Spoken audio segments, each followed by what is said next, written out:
That's good. All right. All right. Thank you for your return or for you showing up today. If this is your first time, this is part three of Resetting the Table for Common Purpose Conversations. And part three is going to be focused on building bridges of conversation. So, again, we thank you for showing up tonight and welcome you. We're going to be practicing methods of communication that help us build trust, deepen understanding, and support collective action. That is the goal of this session, is to do those three things, and anything else that will help us further conversation and build bridges with people to help have more conversations to get us a little bit ahead of where we are today. So today we're going to discuss some of the factors impeding us from engaging in effective conversations right now. We're kind of going to level set just a little bit as well before we take off. I'm going to talk about communication practices that help us build mutual understanding, and then we're going to actually do some of that practice. So we're excited about that part. And overall, I think from part 1 through 3, we want to be able to have a takeaway of setting the tone for grounded communication, and really hope that you are able to be the anchor of a conversation to move us forward, and increase chances of people actually hearing each other with real facts. So again, thank you for showing up tonight. Good evening, right back at you, Ms. Ernestine. All right. So some of the vocabulary for today, patriotism is a word that has been hijacked for quite some time. Being an American is what you make it. That's how I used to teach my 8th grade students. America has an identity from our history, but being an American is what it is that you choose to do with your time here as a citizen of the country. So love and devotion for one's country. Now, you can't just love a part of your country. You can't just love a piece of it. You have to love it in general, right? We're going to be talking about race, ethnicity, short and long bridges, and then democracy and all. Really focusing on that short bridge definition is the differences between you are not major barriers to connection, easier to build than longer. And then a long bridge definition is bridging, spanning greater difference, requiring more effort and vulnerability. So yeah.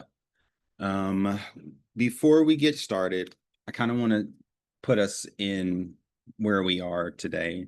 A couple days ago, I want to say 2 days ago, the current president put out a post that challenged the practice, the institution, and the history and the legacy of slavery. And I am personally offended by that. This week has been a hard week.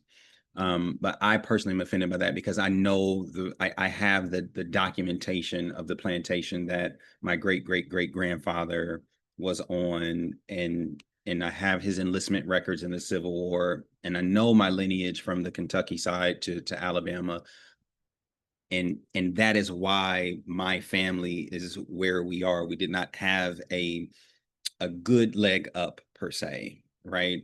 There were no boots to put on, let alone pull up by the bootstrap. So what we are talking about today, if the president of the United States, knowing the legacy of our country, knowing the legacy of the presidency, right?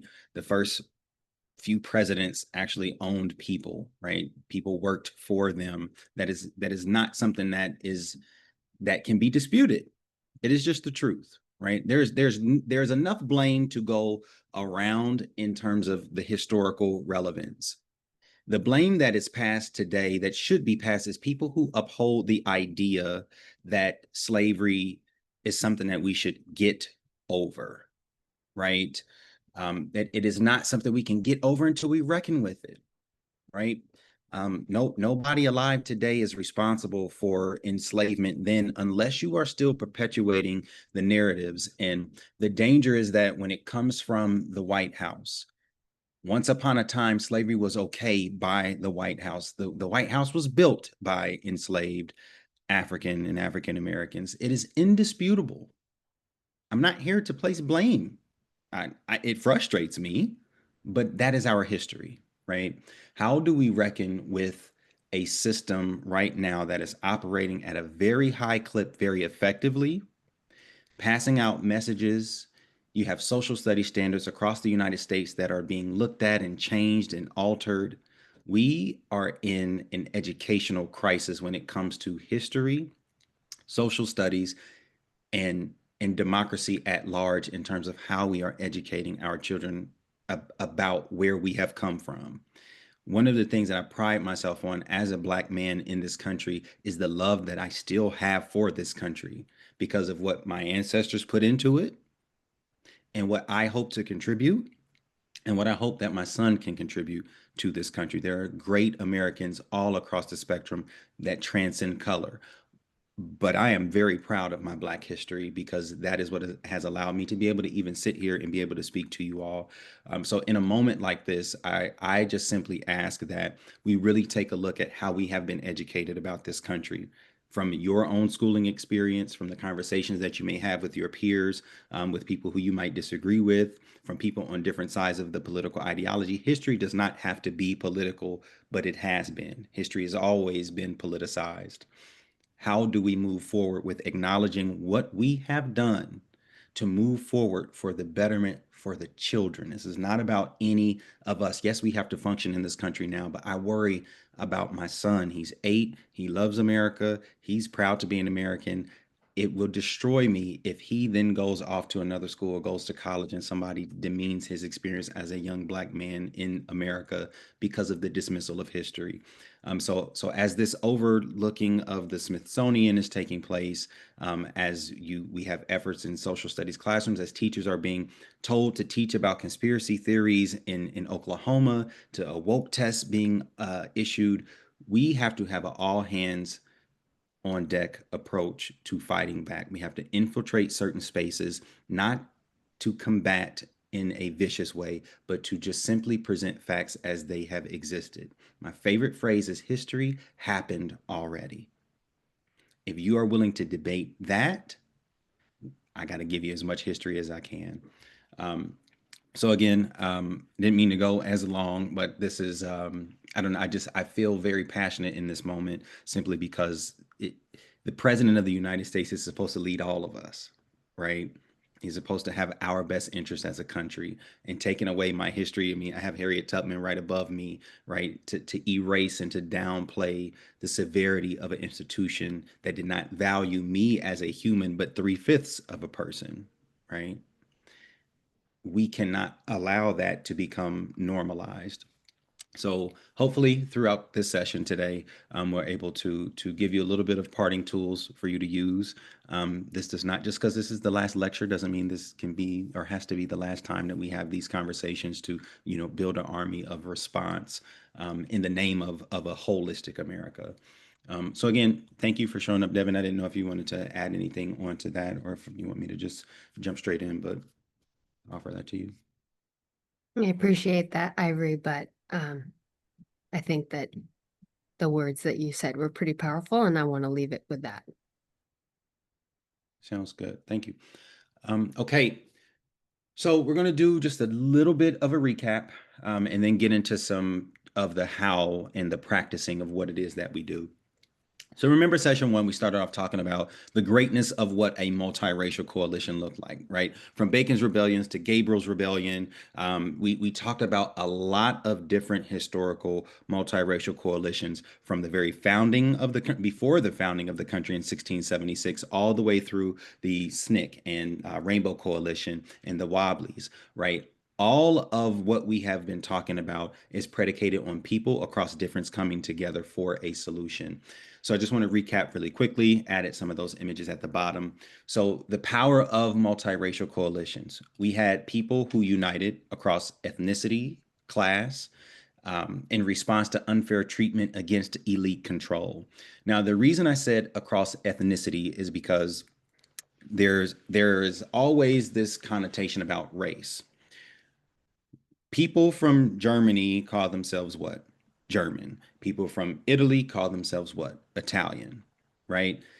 Race is a social construct that was created to classify this diverse group of African people that had been taken from multiple countries along the coast. And instead of calling them Angolan, instead of calling them Nigerian, Black. They were labeled Black. Okay. So while race is how we operate in this country, I want to give credence to the ethnicity and really own that part of the conversation for our own grounding. Okay. Because I mean, I go through personal issues on how, because I don't know my roots and be able to trace them back to Africa, right? I cannot definitively say I am from this portion, right?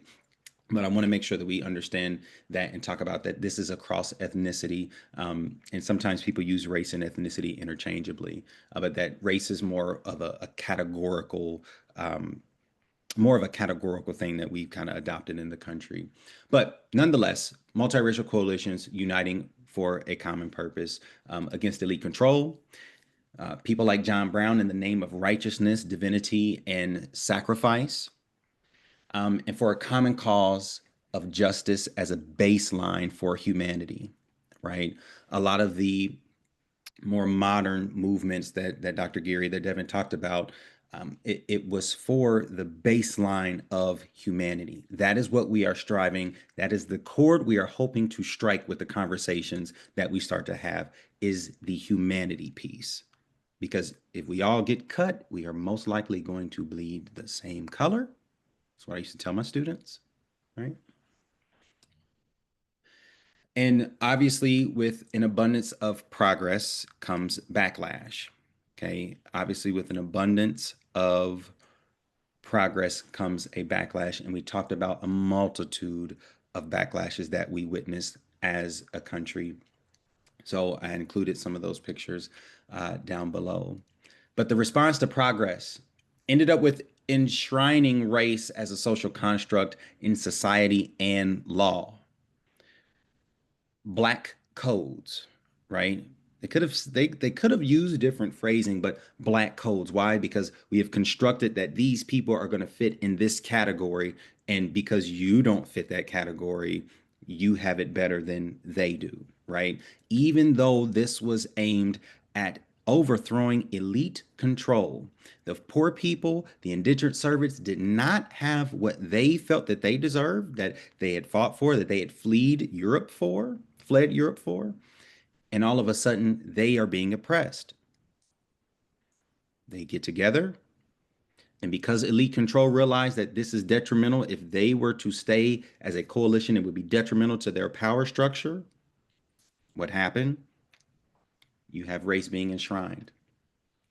You have the creation of this myth information, right? We call it misinformation, but Devin talked about a lot of different myths that were being passed along throughout the time period from the early 30s all the way up and through where we are today. All right. So we have a system that has been created and is still pumping out myth and misinformation, sowing doubt and confusion across the country about the realities that we face. Think back to when I shared the James Baldwin portion with you, where he talked about he does not believe that all white Americans hate him. If you don't know my lived experience, though, if you haven't talked to me about my grandmother not being able to read or write because she lived in the deep South and she had to be a housemaid at 8 years old, you might not understand how history has affected me. And if you have people who hijack this narrative, who talk about, like the Andrew Johnsons, who talk about this reverse racism idea, then we don't get too far. And that's where we have reverse racism claims emerging, right? It is shortly after the Civil War where you have this ideology start to be perpetuated that, hey, we don't need to really cater to these people, right? Think about people who were enslaved. The war is over. What are they to do? Do they own homes? Do they own shoes? Where are they to go? Is there a government initiative to help them assimilate into the country or give them any type of something for them to be able to function in the country? Think about that. I often wonder, what would an enslaved person say to their therapist if they were able to have one?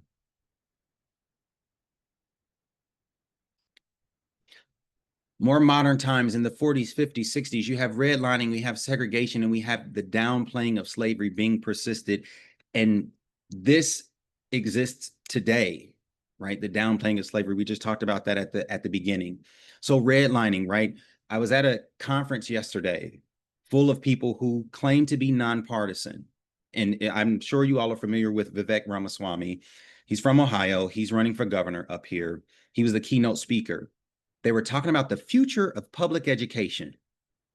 And they had not one public school teacher or representative there. But what they did have was state lawmakers, who they did have with people who are affiliated with the 2020 or Project 2025. They have people who are affiliated with organizations that are aimed at taking more from public schools, right? Think about the way that schools are funded. Property taxes. Property taxes is directly linked to redlining. This neighborhood is bad, so we're going to devalue that property. But on the outskirts, this property is so great. That property goes up, more money to those schools, right? So these things are not just historical, they are today. And then we talked about the conspiracy theories, the great replacement theory, this idea that migrants and the rise of minority people are going to overthrow the white power structure, right? I don't understand why people feel that way, right? If a policy is good for all people, most people might go for that, right? If it is going to be beneficial. So we have conspiracy theories that are going to be included in this backlash. We have reverse racism that is included in this backlash.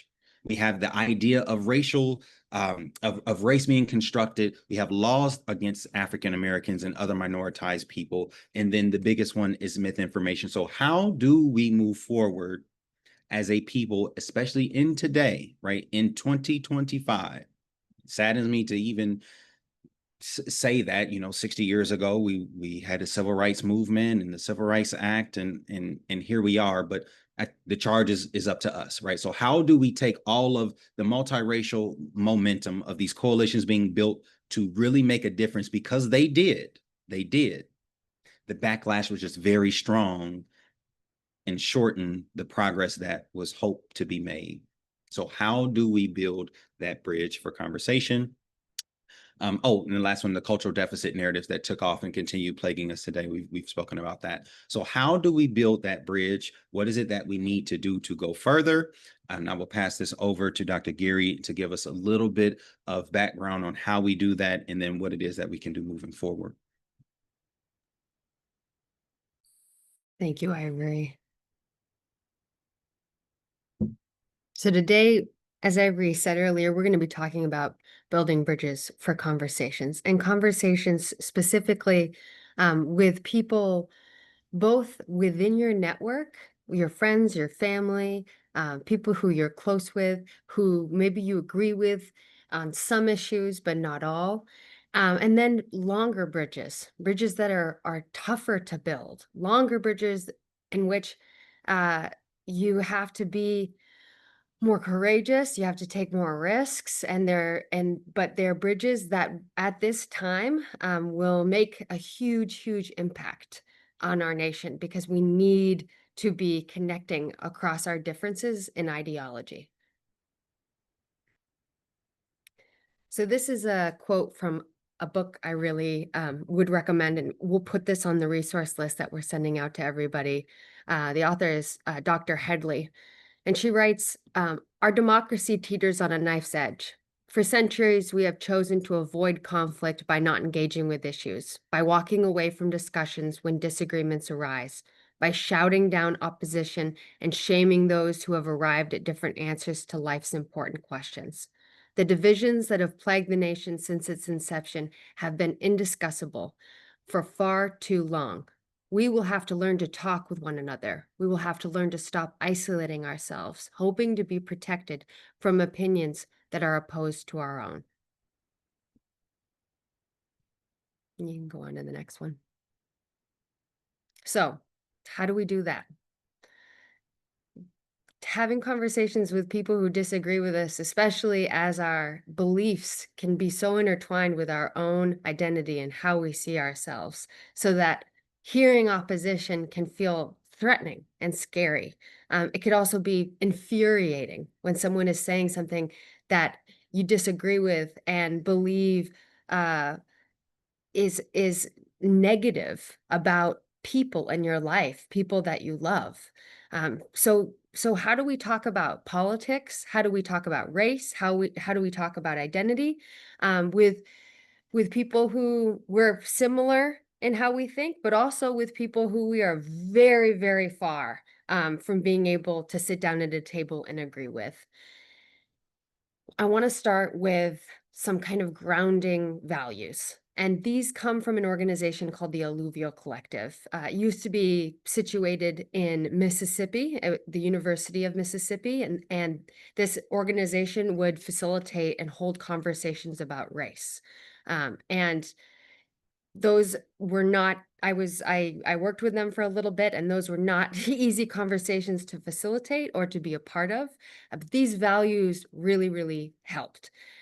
I wrote a book with a colleague at the University of Washington, and it was about how folks in communities facilitate conversations about race.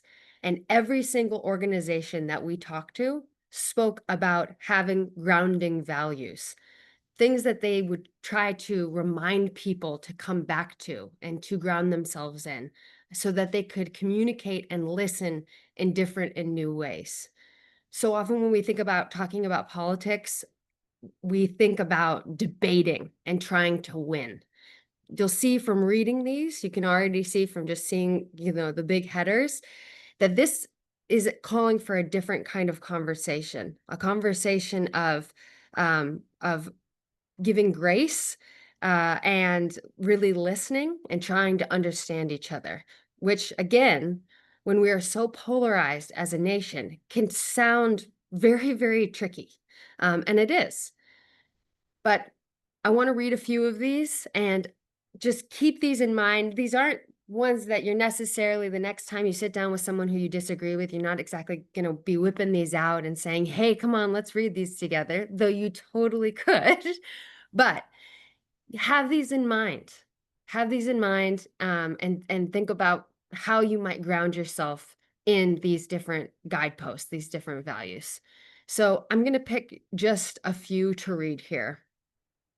The first one is be present and welcoming. Be 100% present.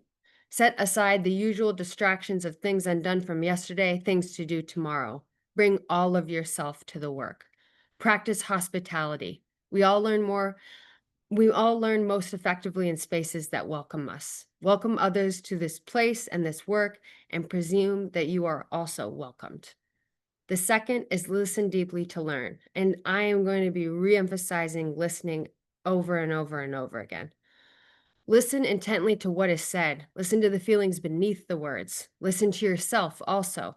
Strive to achieve a balance between listening and reflecting, speaking and acting. You will be invited to share in pairs, small groups, and in the larger group. The invitation is exactly that. You will determine the extent to which you want to participate in our discussion and activities. These next two are similar in a sense. I'm going to jump down to suspend judgment. Oh, sorry, Ivory, back for just one more. Suspend judgment and assumptions and seek understanding. Set aside your judgments. By creating a space between judgments and reactions, we can listen to the other and to ourselves more fully. And thus our perspectives, decisions, and actions are more informed. Our assumptions are usually invisible to us, yet they undergird our worldview and thus our decisions and our actions. By identifying our assumptions, we can then set them aside and open our viewpoints to greater possibilities. All right, go ahead and jump to that next one. I love number 8. When things get difficult, turn to wonder. If you find yourself disagreeing with another, becoming judgmental, shutting down in defense, try turning to wonder. I wonder brought her to this place. I wonder what my reaction teaches me. I wonder what he's feeling now. You do not have to agree with another's story, but you do have to respect their right to tell their own story. So bringing curiosity is huge. Bringing curiosity, bringing a kind of softness to the space, really listening, being present and welcoming. What happened to 6 and 7? I can send this out, Faye, if you'd like to see all of them. I just didn't think we had the time to read all of them. 6 is maintain confidentiality. And 7 is respect silence. Yeah, totally. But I love these. I often go, I worked with this organization 10 years ago, and I often come back to this document when I am about to engage in a conversation that I believe is going to be difficult, because it just kind of sets the tone for who the type of person I want to be in the interaction. So keep those in mind, because we're going to ask you to get into breakout rooms. And this this interactive portion can scare people, because we're asking you to share. But this is light. Today is just keep kind of in mind these values, and today is just about connecting and understanding each other and seeking to hear our commonalities.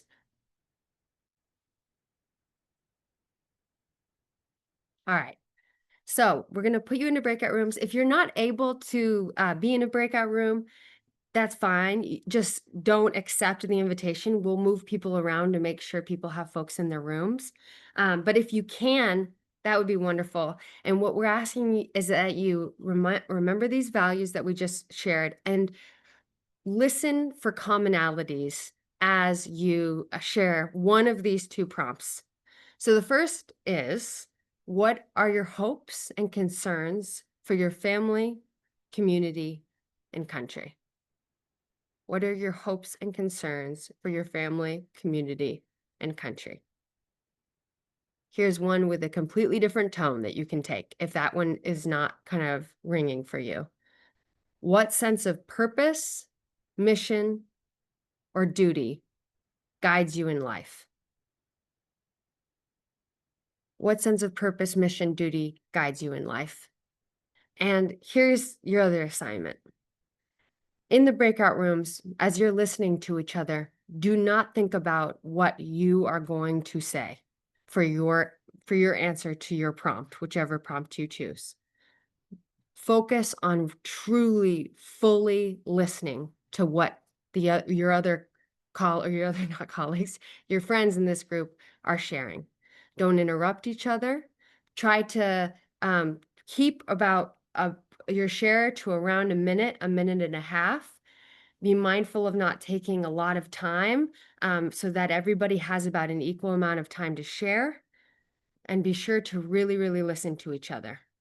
I'm going to drop in the chat a document.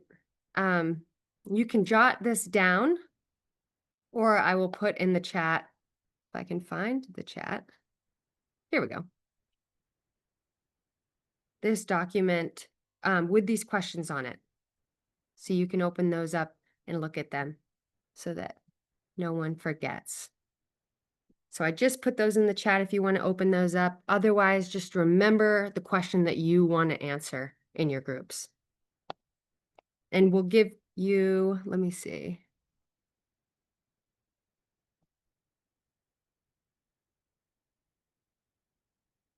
We'll give you about 5 minutes to do this.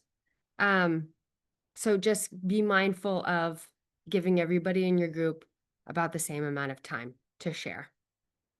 I'm going to create those breakout rooms. And if you're able to join them, go ahead whenever you're ready.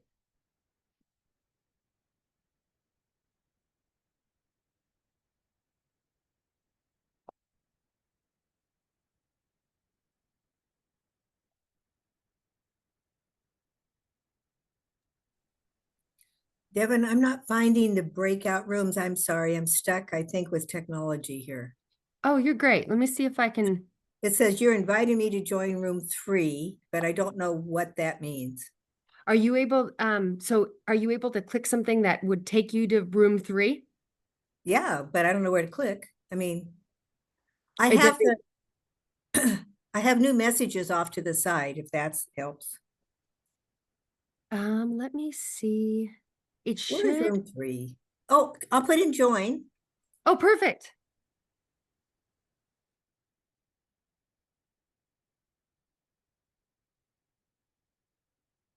Let's see.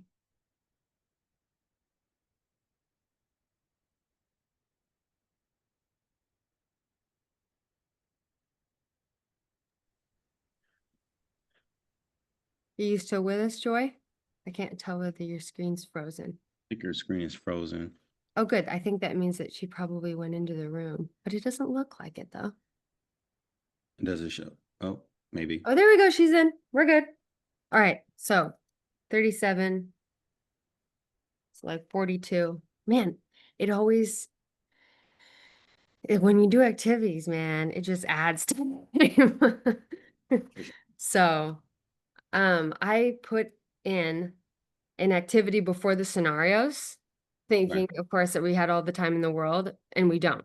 So if you want to either delete that slide or we'll just skip over it to when we get to it.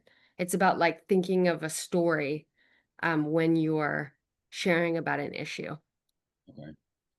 28 and 29. Got it. It took me to the last session to figure out how to put Zoom in front of me, PowerPoint background on this screen, and the PowerPoint on this screen. So You doing that's amazing. I got one screen and it's enough. once I got a taste of two screens, I was like, oh, I like this. If I could have three screens, that would be even better. I don't know, man. I feel like that is doesn't it kind of pull your attention in three different directions? I need that. You need That that. helps me focus because I know that I have stuff to do. Otherwise, I'll just surf the internet and go down history rabbit holes and create stuff. So, That's fair. That's very fair. my curious mind. I think someone has joined. Grathblin, can you hear us? Welcome, welcome.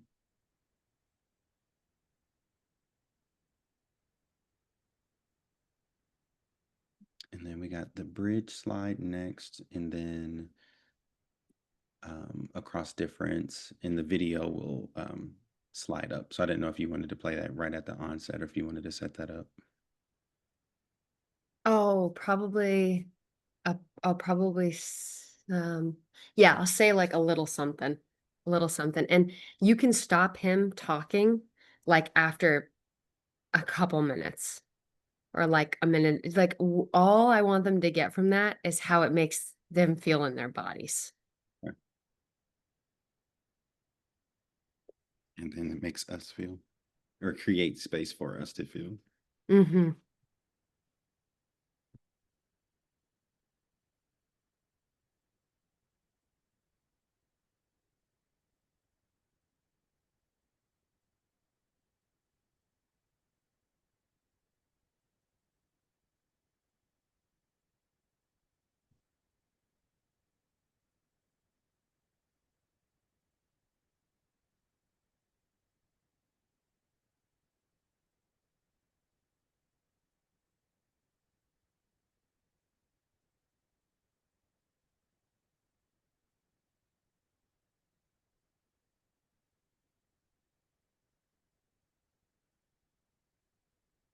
Yeah, the time is really flying tonight.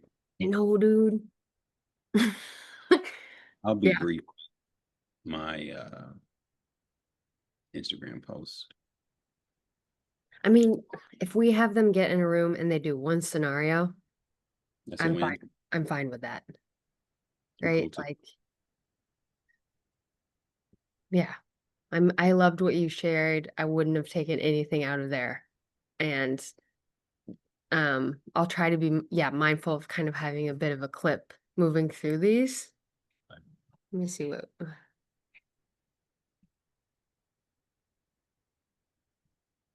and there 40. aren't that many, actually.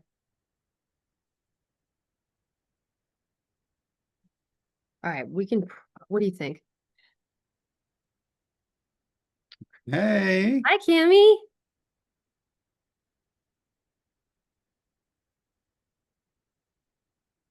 Yeah, you want to bring him back? Yeah, because I bet. What do you think? What do you think they've probably had time to share? They were in there at what, 37 after? But they might have needed a minute to like figure out the question. So 37. So I'll bring it back. How about 42? Okay. Cami, I think you might be muted. Devin, I think oh, there you go. If you do what you did one more time, just once, there you go. I just wanted to tell you, I was hoping to get in today because I know you said it would be interactive. And I just wanted to get in and put in the chat. This is the earliest I can come, and I've got a feeling I'm going to have to leave at 6. Oh, So, cool. but I've been listening to the recordings. I was at the first one, listening to the Aw. recording, and I'm all in, and I've sent it to friends. So thank you. Oh, Kimmy. Is it Kimmy? Is that how you Tammy, pronounce it? Tammy, yeah. Kimmy, thank you so much. And I'm learning a lot. oh, good. Yay. Oh, awesome. That makes us feel really good about the course. And yeah, thanks for coming with the time that you have. That's And perfect. I wish, well, maybe not, but if I had to go back and do it at schooling all again, I'd love to have teachers like you guys, truly. Oh, Hey, thank you. Would have made a huge difference. day made. Day made. Thank you. Amy, did we knock on doors together? We did, Ivory. Okay, when I saw your face, I'm like, I know her. I sent it to Sharon, who was with me. Oh, yay. Okay, So she's seen the first 2 as well. cool. Okay, so And I will door knock again, but probably I'm going to wait till next year. So, all right. Yay. That's awesome. We need you. We really need you out there. It was a great time. We had a great time. All right. The breakout rooms are going to close in 30 seconds and then we'll have everybody back. You mean to jump to the next slide for you? Yeah, that'd be yeah, I think that'd be great. Cause I don't think we're gonna have time to discuss.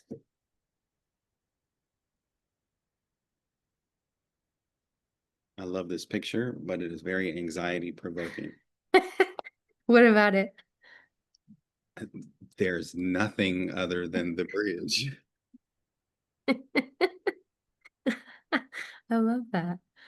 I'm learning new things about you. Mhm. Can I say hi? You can say.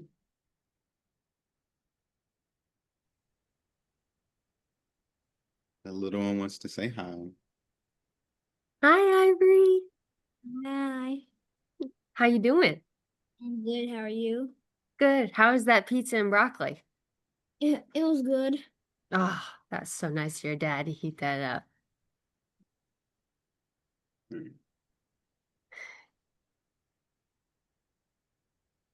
Thanks, buddy. He's like, good luck to that. Aw. That's really cute. All right. Are folks back? I believe so. I think we are here. Amazing. All right. I hope that you got an opportunity to kind of just connect with each other, to hear a little bit about each other's thoughts, and that you practice that deep listening and really just tuning in and paying attention to what another person was sharing and thinking about what commonalities that you had. And if we were to have extended the conversation, what you might have been able to move into a new conversation, kind of using those commonalities with. So I want to talk about bridging. We put this in our vocabulary, but I want to break it down a little bit more. Short bridging versus long bridging, or short bridges versus long bridges. So when you're building bridges across difference, short bridges are easier to build and it's easier to connect with people when you just have to build a short bridge because these people are relatively similar to you. Often they share some common ground with you. So building these bridges requires less effort. So an example of a short bridge, or bridging across a short bridge, would be a university student connecting with their elderly neighbor.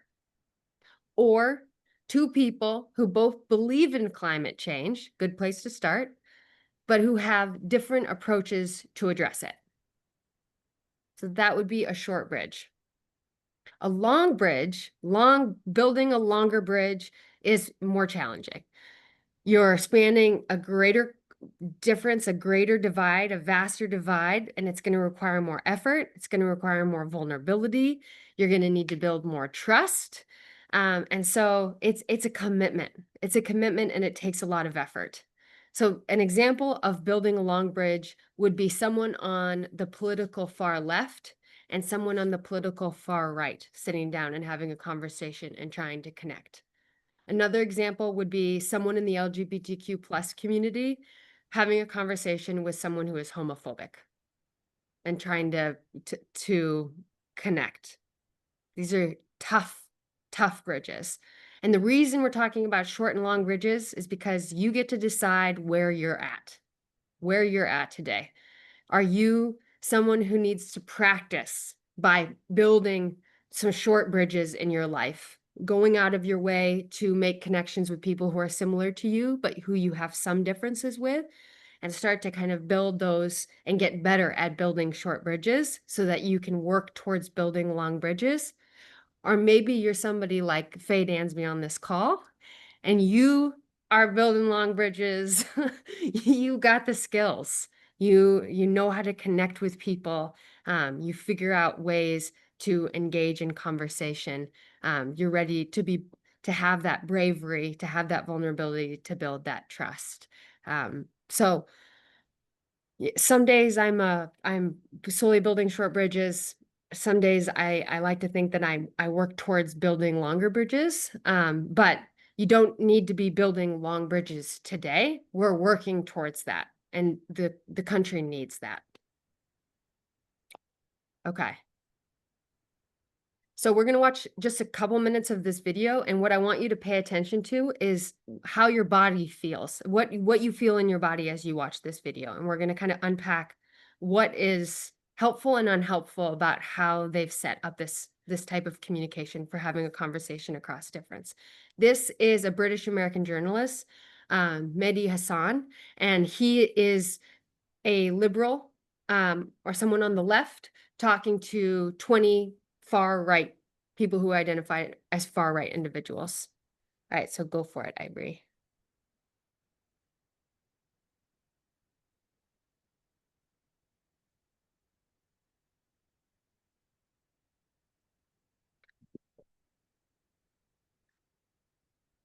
All right, I don't think we have sound yet.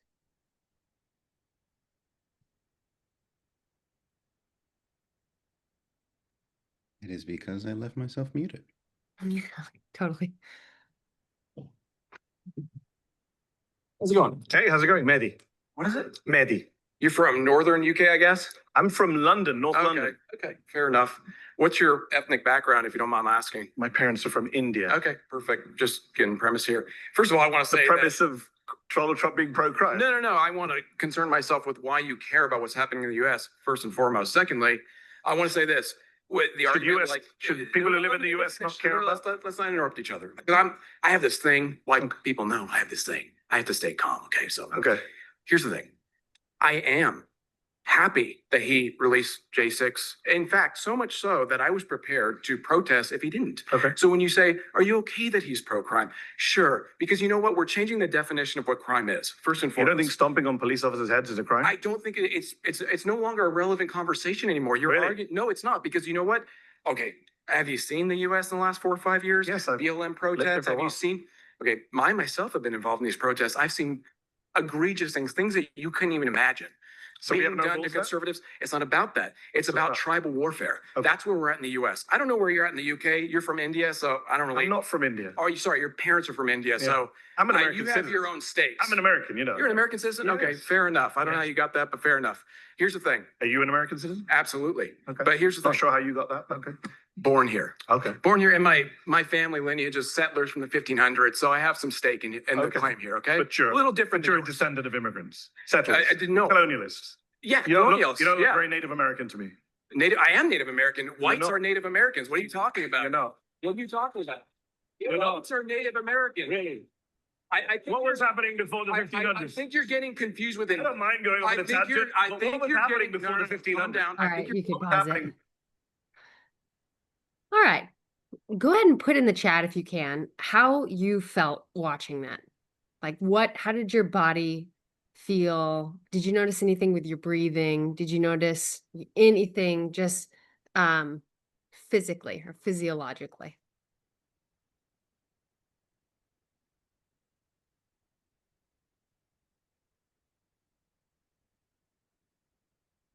Linda Warren says, holding my breath. Yeah, no one was listening to each other. That's yes. Anyone else? I got tense when the white guy was interrupting. It was tense. Yeah, sad. Heated and tight. He was insulting. Yeah, you're absolutely right, Faye. He was the guy on the right was just hurling racism. I became uncomfortable with the hostility and incivility, tension, a bit of frustration. I felt anxious. I felt tense with the interruption. Okay, thank you. Started walking much faster as it got heated. Disgusted. Yeah. Oh, Wendy, I'm right there. Yeah. So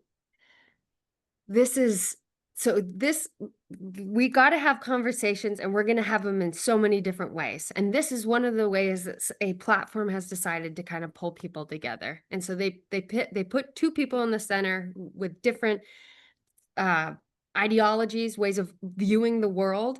And the way that the guy on the right gets to talk to the main speaker is by running to the center of the circle and grabbing the chair first. And then they're in front of a bunch of other people. As you saw, at the center of the circle, and these other people are listening. So it becomes, right, this kind of performance.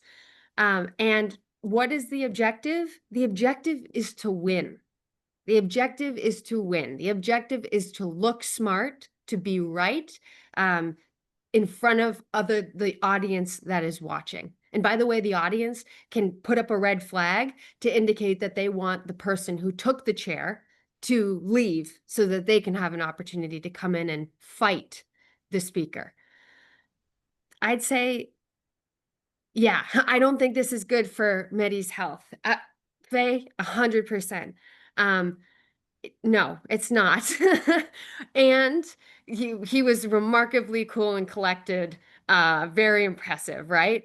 And maybe the who this is best for, though I'm questioning it now, was people who are able to listen, maybe not actually participate, but just watch and kind of hear the differing perspectives and arguments. But now that I've seen all of your guys' comments, I don't think it's necessarily good for our bodies as well to watch kind of this type of an interaction. So go ahead and go on to that next one, Ivory. Yeah. Absolutely. Oh, yep. So what happened to our bodies by just watching was a limbic system flare and an amygdala hijacking. So the amygdala, just to kind of break down a couple pieces of the brain, the amygdala is the emotional center of the brain, and you can see that kind of at the bottom, middle bottom, and the prefrontal cortex is at the very front of the frontal lobe. So the amygdala is that emotional center of the brain, and the prefrontal cortex is what regulates emotion. It helps us with rationalizing, with abstract thinking, with decision making. And when we get in a stressful or intense situation, humans are animals, right? When we get in a stressful situation, like the one we just watched, the amygdala prepares us for fight or flight. And you probably, and you did, some of you felt that in your bodies just by watching this exchange. In the process of the amygdala getting you ready for fight or flight, what happens is that your prefrontal cortex goes offline. It is completely inhibited. So you are fully in your reptilian emotional brain. You are in survival mode.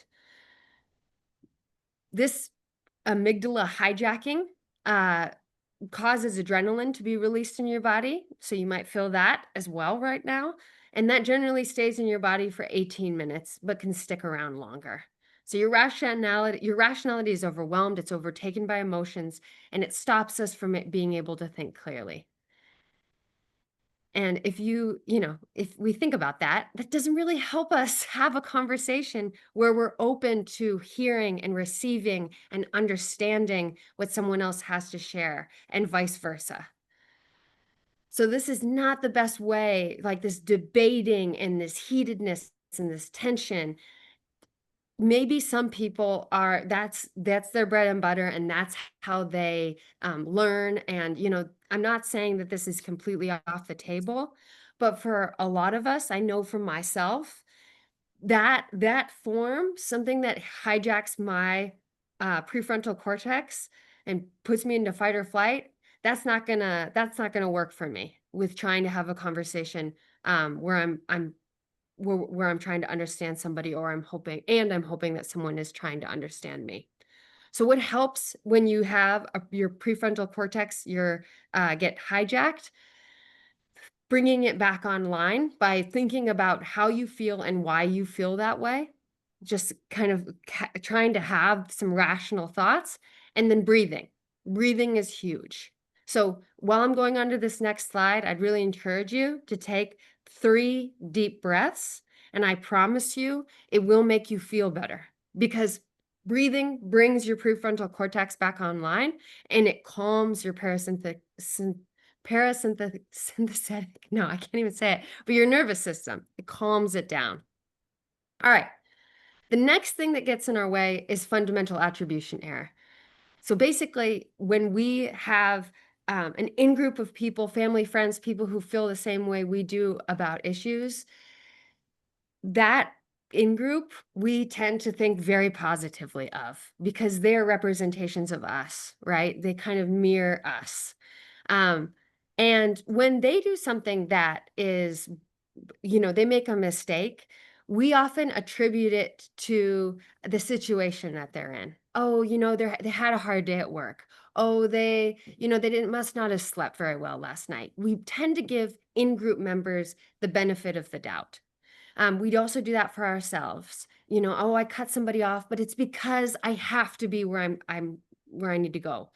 Whereas when we're talking to somebody who's an out-group member, someone who believes differently than we believe, which can be a member of family. I don't want to say that all family members are in-group members, but when we're talking to somebody who believes differently than we believe, someone who we see as an out-group member, we're much more likely to see that when they do something that we see as a misstep, or we feel conflict with them, we're blaming them and their character, right? Oh, they must be a bad person. They must not be very smart. They have these beliefs and they're never going to change. If we want to shift towards recognizing that we are all a product of our socialization, of our environment, of our upbringing, right? And so when you're talking to someone who you believe different things than they do, trying to kind of get in a place of wondering how they got there. Curiosity is a superpower when you're having conversations across difference. And so coming in with curiosity and thinking of the situation that they are in or have been in, and how that has shaped their views and their perspectives, will give us more compassion and more grace and more empathy, which will enable us to connect better across difference. All right, we can go to the next. Okay, so those were just a couple things that get in the way, that inhibit us. What are some things that help us connect across difference and have conversations where we seek to really understand each other? The first thing is a theory. And I always kind of root my thought process back to this, because this is the theory that when I was in graduate school gave me hope about having conversations about difference and having that change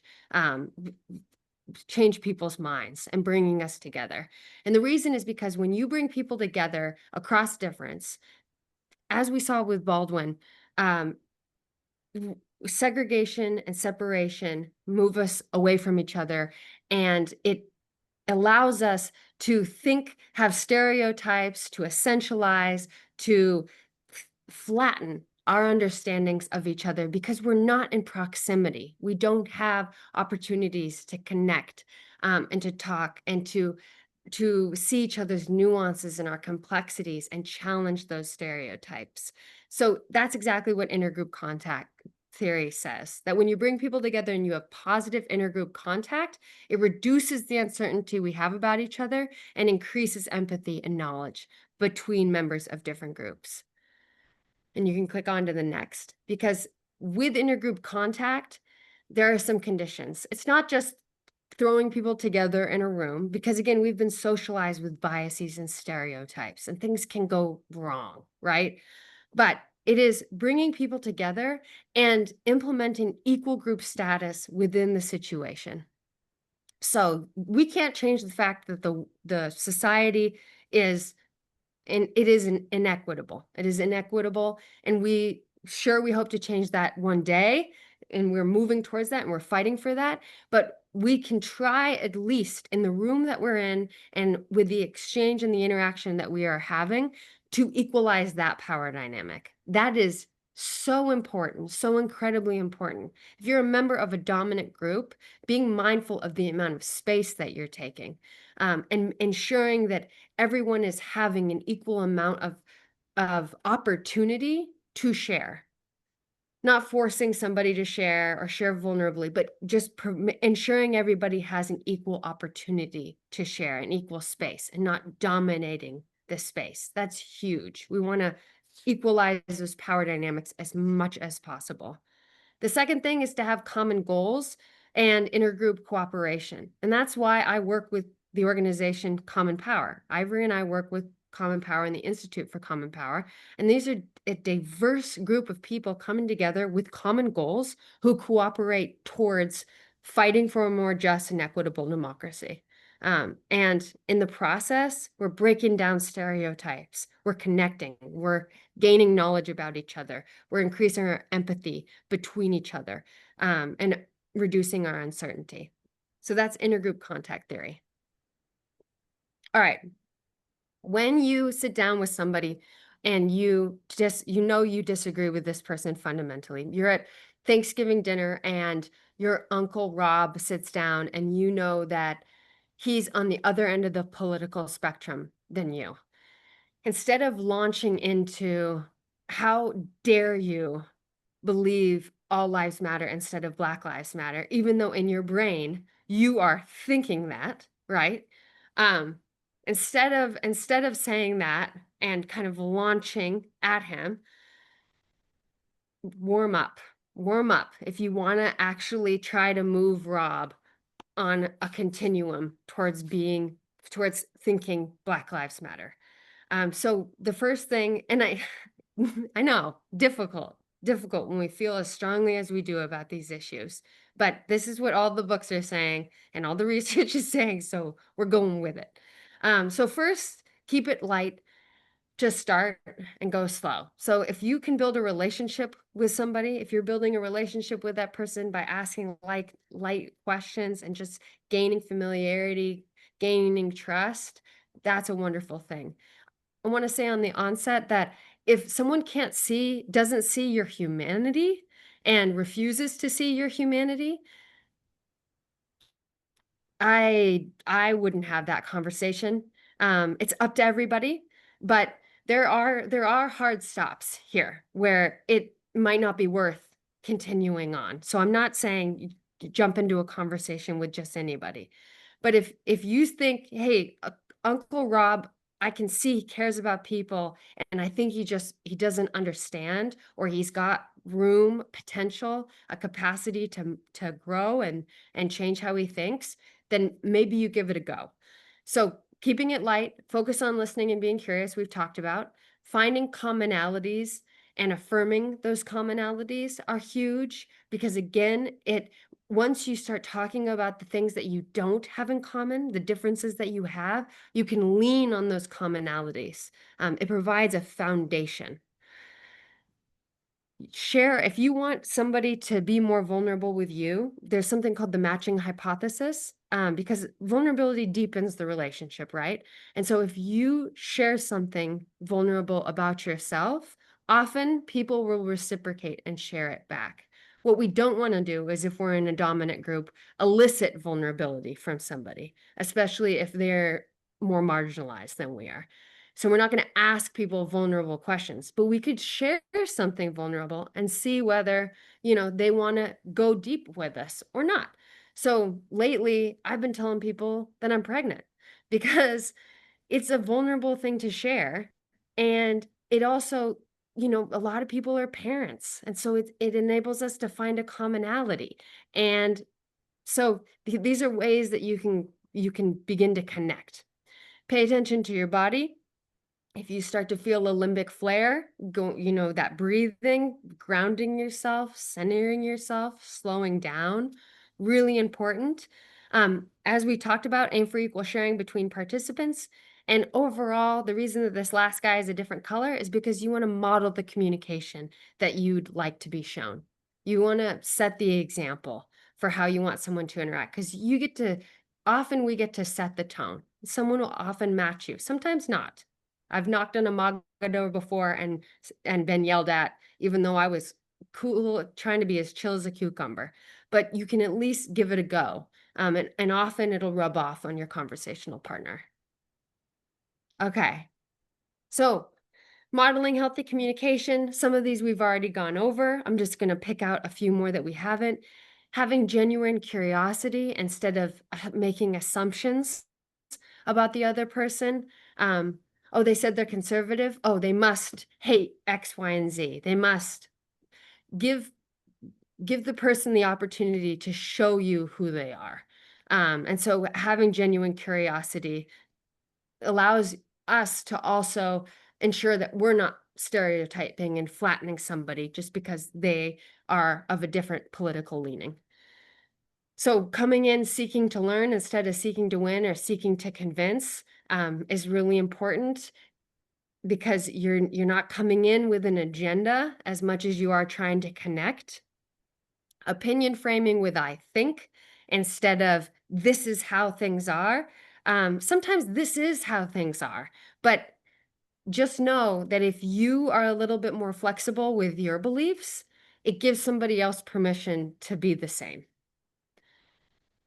Collaborative exchanges instead of monologuing like I'm doing now. Don't do what I'm doing now.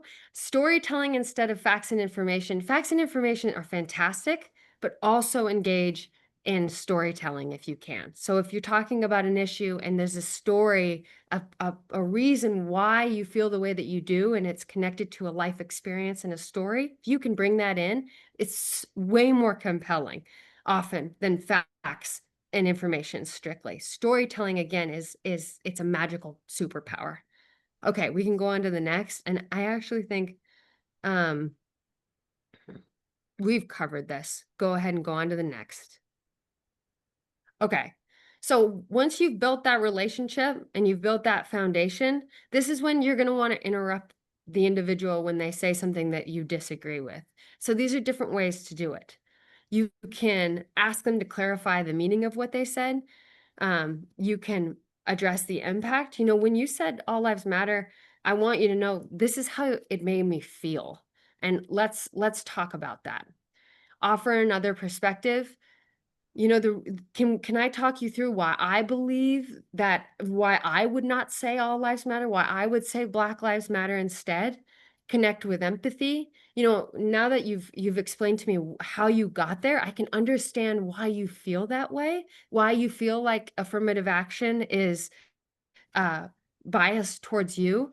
But let's look at some history. Let's understand why it's necessary now. Acknowledge the speaker, right? Like, I hear you. Is this what you're saying? Can I repeat what you're saying to show you that I am listening and that I am here? And then these things to kind of consider with sentence starters.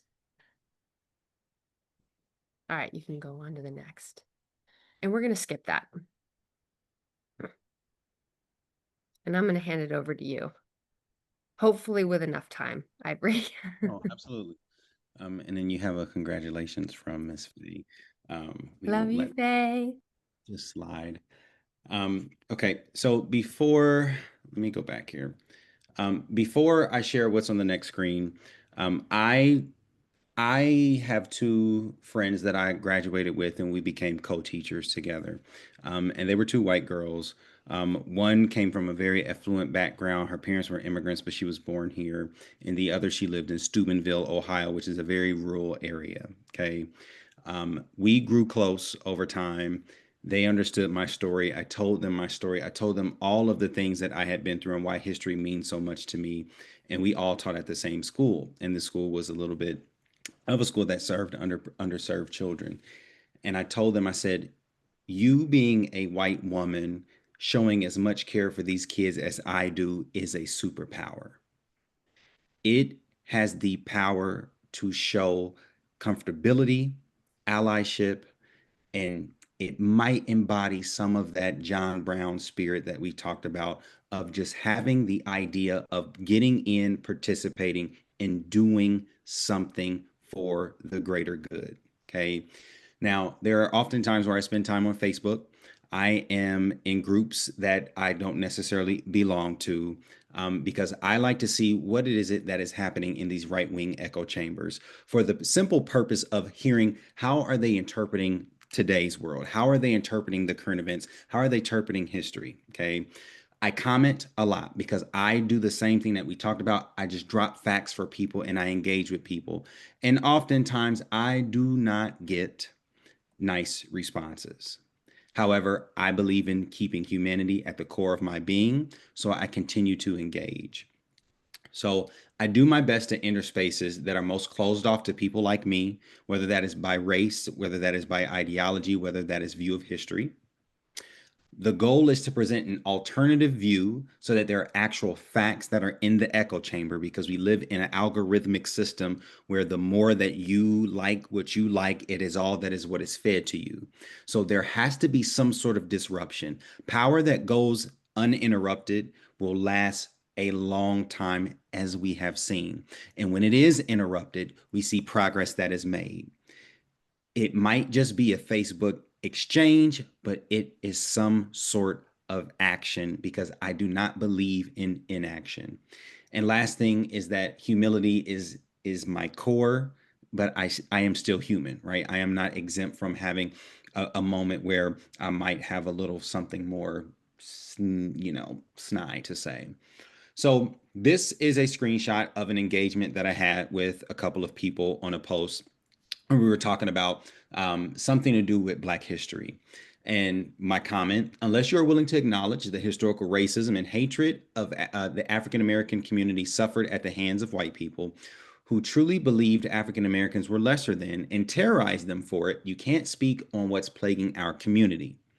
This is a post up underneath Charlie Kirk. He has been dubbed as some genius of the right wing. Okay. So that's my comment. And you can see what people say. So what's personally holding you back? That was the Biden administration. They tore down statues, renamed historical parks, erased history. The Democrats have a corner on that. All is being righted, thank the Lord. Can you explain in detail how people actively trying to rewrite history is holding you back, assuming it's actually happening? And you can see the ways in which I engage. I've been called a victim. I've been called a DEI hire. I've been called a university boy. I've been called boy online, and we know how racially charged those things are. Does it affect me? Yes. But it's not about me. It's about the purpose. It's about putting things out there, because these people live in an online space and I can fight back with actual facts and I can unplug. And I love me. I know my history and I'm okay with that. Here are just a couple more exchanges. Somebody says a Black guy who went to university. What a joke. In this acronym SYBAU, it stands for shut your something something up. And I'll let you fill in the B and the A. Okay. What I said was, I hope you set a better example. And he says this, which is where the commonality exists. I hope you set a better example for your children in the community and stop blaming the white man for your downfall, even though it sounds like you're doing pretty well for yourself. Likely better than me, a white man who grew up in the hood, into a broken family, went to jail at a young age, dropped out of school. The struggle continues, yet I don't blame anyone. I worked on myself, my problems, and I learned trades, still waiting for my white privilege card in the mail. I come from a broken home. I'm very familiar with the incarceration system. School was underserved for me and the peers that I have. So he and I have a lot more in common, but it is that break in the idea, right? He would be one of those indentured servants if this was 1676. I would have been an enslaved person in 1676, and we are singing the same tune because it is a power structure. He has not benefited in the ways that the elites have from his white privilege, yet he does not see. There you see, I engaged. Somebody said great projection, and you see my response, right? I am still human. But you see, he says, you know, you definitely learned that from your mama and your auntie, didn't you? I'm not engaging in that. I offered him, I believe in one of these, I offered him a conversation. I ask people all the time, are you willing to have a phone conversation? Are you willing to engage with me? And usually that runs them away, but I always offer that because one day somebody is going to take me up on that offer and we will have a civil conversation. I will hold myself to that, right? So again, these are just more examples of people engaging with me. And here's another one. I won't read all of these, but what Devin talked about last session, the Andrew Johnsons, the reverse racism, all of the things that he was speaking about in the 1860s are talking points that people are still saying to me on this platform. You can see on the right-hand side, Linda says, were you a slave? Was I a slave owner? No. That's not my point. That's not my point. But it is going to take more than just me because people see me, they assume something, and they discredit everything that I have to say. If more John Browns existed to say, no, this is not right, and I'm going to tell you why, the minority, the loud minority of the white supremacists that continue to drum and stir up that drumbeat, it is that who we are up against. And it's going to take not just Black people to rise up, but the core of what we started this with, a multiracial coalition. From older white people to younger Black people to Hispanics, it is going to take all of us to tap into the humanity that should exist, that is talked about in the Declaration of Independence. It doesn't say it explicitly, but the Constitution was what? Left up into interpretation. More of us have to be loud about our interpretation, about our rights as humans, as Americans, to function in this space. So with that being said, pass it over back to the scenarios because we want to get into practicing at least one scenario before we go. And then I'll make sure that you all will have these. I encourage you to read through some of these because it's kind of devastating, but I won't stop because we will find a way. I am certain. I'm certain of that.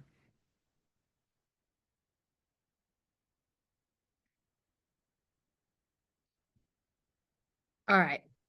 Thanks, Ivory, for sharing that.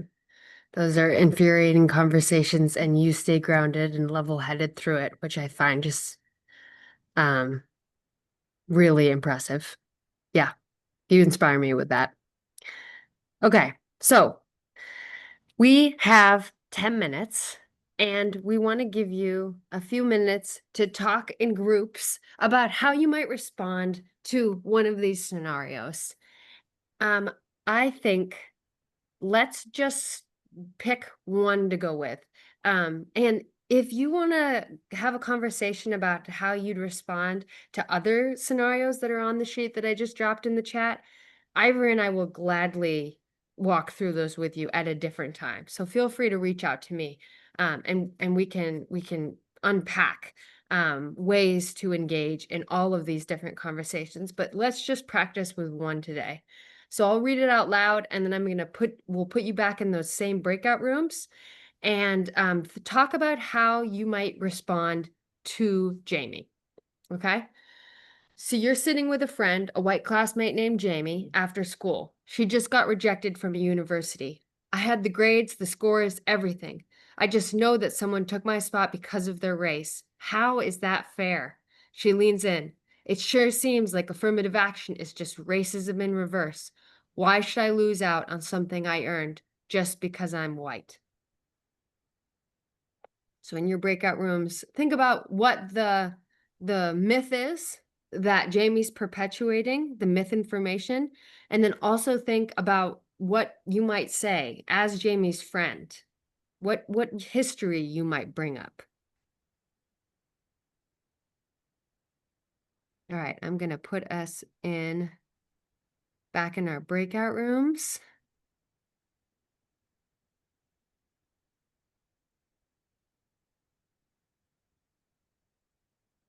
And we'll see you in about 6 minutes.